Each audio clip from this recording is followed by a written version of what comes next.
So first things first, I just want to say good morning, good evening, or good afternoon, or even good night for all of you out there that is clicking on this video. May all of you have a fantastic day and accomplish everything you set out to do, because honestly, without you guys, I would not be here. I would not be able to make content like this. I would not be able to talk about anime, talk about manga, just have very fun community interactions, all of you. So just shout outs to all of you guys, and I'm sending positive energy all your guys' way, because you guys always send me positive energy, and I want to send it right back to you as well. So, with that out of the way, the wholesome beginning, or intro out of the way, let's talk about Isekai Oji-san, Episode 8. So, yeah, at long last, Episode 8 is here, and the episode ends at probably one of the funniest moments of the entire episode. Like, this episode's comedy gold. Like, legit, I was laughing while watching this. It was super funny. But, like, this scene right here is just so, like, over the top. Seeing our characters, like the uncle, just, you know, transform into like a dinosaur, and then also just seeing like his nephew transform into a dinosaur, it's just like, yo, what the hell is this? And it's just, I love this. I love this type of stuff in Isekai Oji-san, because it really just adds, once again, that wackiness, that tone, that vibe that we all know and love from the series. And this is just an excellent return to form, an excellent episode to really come back into the story. I absolutely love this episode. Episode 8 is just straight up, I'm gonna be honest, 10 out of 10. I in terms of enjoyment for myself personally, 10 out of 10 episode. But okay, let's talk about it. So, at this point in time, I'm gonna be just straight up, you're probably wondering, where can you watch this?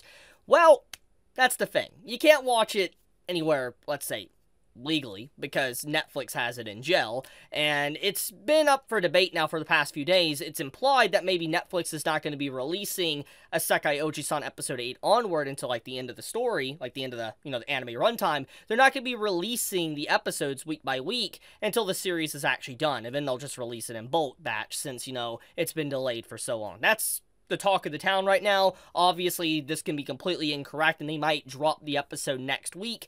But the point, though, is at least at this current time, there is no legal way to be able to watch Isekai Oji-san if you wanted to. Even if you're wanting to, let's say, use a VPN and watch it from Japan or whatever, you would not be able to, because Netflix would stop that, etc. So, it just, overall, it's a mess. So, as I already made in my video previously a few days ago, you know, Isekai Oji-san is always getting just completely shafted. It's in the mud, it always gets shafted, it's not treated properly, and people have to go out of their way to actually be able to watch this series, which I guess is a perfect title for this video. I think I want to title this video something along the lines of, the best anime that you probably forgot about for Anime 2022, because honestly, when I made my video, like a few days ago, talking about this, a lot of people confirmed to me in the comments and other places saying that, yeah, they did actually 100% forget about Isekai Oji-san. Like, it just slipped from their mind, because it makes sense. There's been so much time since Episode 7 came out that people just legitimately have forgotten about the show,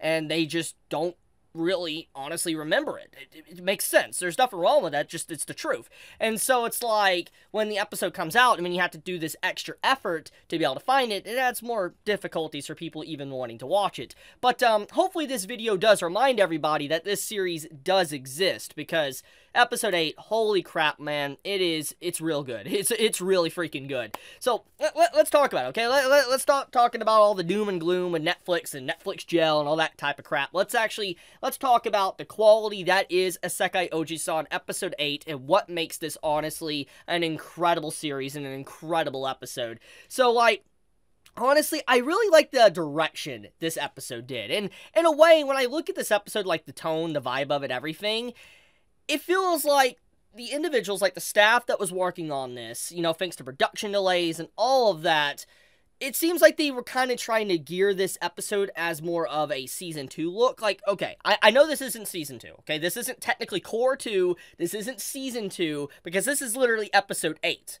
Okay, it's been 2 months since Episode 7 came out, and you can see by the way the directing of this episode is, like, just everything by the way it's presented with the lack of opening song and all that, it feels like they wanted to go for that vibe of, like, yeah, Isekai Oji-san's back. This is kind of like a season 2 or whatever, or core 2 in their eyes, and it's like, you know, hey guys, get excited, we're back once again. That's kind of just what this felt like to me, and it had like all the antics and everything that we love. I mean, we get to see through the memories of the uncle and what he does, how there's misunderstandings, etc. But the direction of this episode is actually very different and distinct in comparison to, let's say, the first 7 episodes, and hear me out on that, okay? So we have seen, like, the uncle do some pretty devious things, or things that obviously get misinterpreted, or he doesn't know what a tsundere is, or he doesn't really know exactly certain tropes, because obviously he was from a time period when he got isekai'd. He was in a completely different time period, pretty much. Like, you know, he doesn't understand certain things by the way they work. And when we see, like, his flashbacks, we're like, man, this man just messed up this route, or this romance route with this one character, like the elf or whatever, the way he does certain things. It's hilarious. And he's always painted as kind of like a bad guy, or he's doing bad things, or he's like a villain, he's messing things up, etc. And this episode actually, you know, kind of flips the table on that note. For instance, the uncle does things at first that seem like it might be bad, like evil. Like, he does things that's just like, why would you do that? Like, when he tries to, you know, erase the memories of these 3 heroes, he erases the memory, and then he has them go through the dungeon. And even though that seems like kind of messed up, he wants them to have that experience of, like, triumph, to be able to go through a dungeon, to overcome the challenges, and to get that reward at the end. I think that was a very beautiful moment. And all these little things we see, you know, accumulate and build up throughout this episode, despite obviously him kind of looking like a villain in some moments, you know, like when we have this confrontation at the end of the episode, where he's, like, confronting, like, the leaders of this kingdom, and then, like, the way he just goes about everything about this,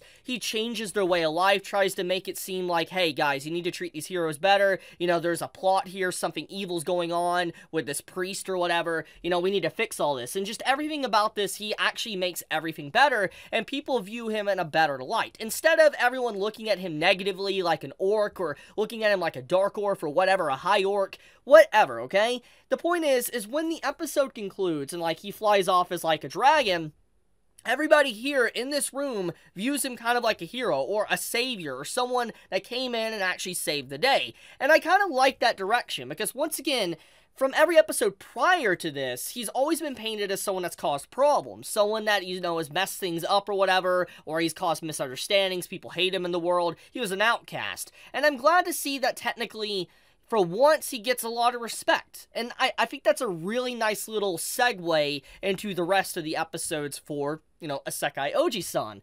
So yeah, just overall, that tone alone really won me over for the episode. Now, speaking of which, one of the big things that we always want when it comes to this series, I guess, is the comedy. And the comedy is absolutely gold. It is straight gold. And obviously, comedy is subjective. It depends on personal taste, etc. But you're not going to tell me, if you have been watching Isekai Oji-san and you have decided to actually sit back down and continue the series, you're not going to tell me you didn't laugh to, like, a scene like this. When she was just saying I was looking like a demi-human, I dressed up, and then they tried to come after me. This entire scene is so cute and hilarious, and I love everything about the interactions with her, like, Maybell, I think that's how you pronounce her name. I love the interactions with her, because it's so funny. Like, the way he's just turned her into, like, a shut-in / neat in a way, and then she just wants to live by doing the least amount of effort as possible is just so great. I love her character. I love her entire character, her archetype, and everything about that. It's just great. I really love how she is written. She's not, like, the most, I guess, well-written character or the best character in the entire world I've ever seen, but holy crap, is she not enjoyable when she's on screen. I'm a little bit sad, though, Elf was not on or in this episode. I'm actually very shocked about that. I figured that, you know, the elf would be, but she's not. Now, speaking of which, I do think that, overall, in terms of art and animation, I think that this was a very high-quality episode, actually. Like, legitimately, I mean, Uncle Isekai, or Isekai Oji-san, has looked always really good. It has. I mean, I don't think anyone can really disagree with that. It's not, like, the most showy series. I mean, there's a lot of things I can compare it to, and I'm not going to get into that. I've talked about it in many other different videos. But it's not the most showy, but it's a very good-looking show, artwork-wise, design-wise of characters, and I have to say, in terms of Episode 8, the line work of this episode is really freaking good. Like, I love the constant, like, line work, like the rough-looking line work with, like, the uncle and stuff in certain scenes. I think the visuals to the sound effects to the music is very spot on. I think, legitimately, they did a very good job with this episode, and you can see that a lot of time was taken to be able to refine this, because I think the people that were working on this, like the staff and all that, I remember a director said, or someone that was like working from another studio coming in, said that there wasn't even anything written for this episode, or anything really started for this series, or started to be animated. So, like, it clearly in these past few months, they sat down, and finished this episode, and I think it's an incredible looking episode. Like, I think many can agree with me that this is not a bad looking episode. If you were to tell me, like, you know, if you were to start the series right now, okay, and you were to start from episode 1 and then, you know, catch up to episode 8, you probably wouldn't, catch anything off. Like, you would think, oh, was there actually really a delay between the episodes? Because it looks the same, it looks a little bit better, honestly, and I'm just like, okay, that's nice. It's really nice to see just, like, how much work they kind of put into this episode and how long it took, but, you know, patience is key. So, yeah, just overall, I think Uncle Isekai, we've been waiting for a while, and it's nice to have it back, because it's easily one of my favorite shows from this year. I don't think it's, like, the favorite, like, my favorite, but it is one of my favorites. I've always enjoyed this the first time I laid eyes on it, and I started watching it, and I think many can agree with me. We loved, like, the reverse Sekai type stuff going on within the show, and the characters are very likable. So, because of that, I mean, I'm happy to have it back. It sucks that we have to watch it like we do, though. We gotta wait for, like, you know, fan subs, but I'm not hating on fan subs. I mean, I think we're all happy that there's, like, certain individuals out there that are fan subbing it and putting subtitles out there for us to be able to watch this, you know, gorgeous show, but, you know, overall, it sucks that, you know, we have to go such a roundabout means to be able to do so. But I guess that's just how it works.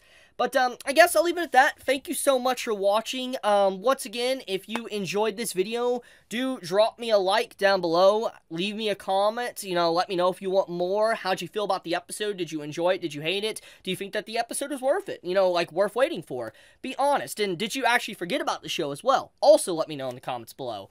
But, be safe, guys. Thank you so much, as always. I love you, sending good vibes out there. And I'll see you guys later today for the Bleach episode. Chibi out.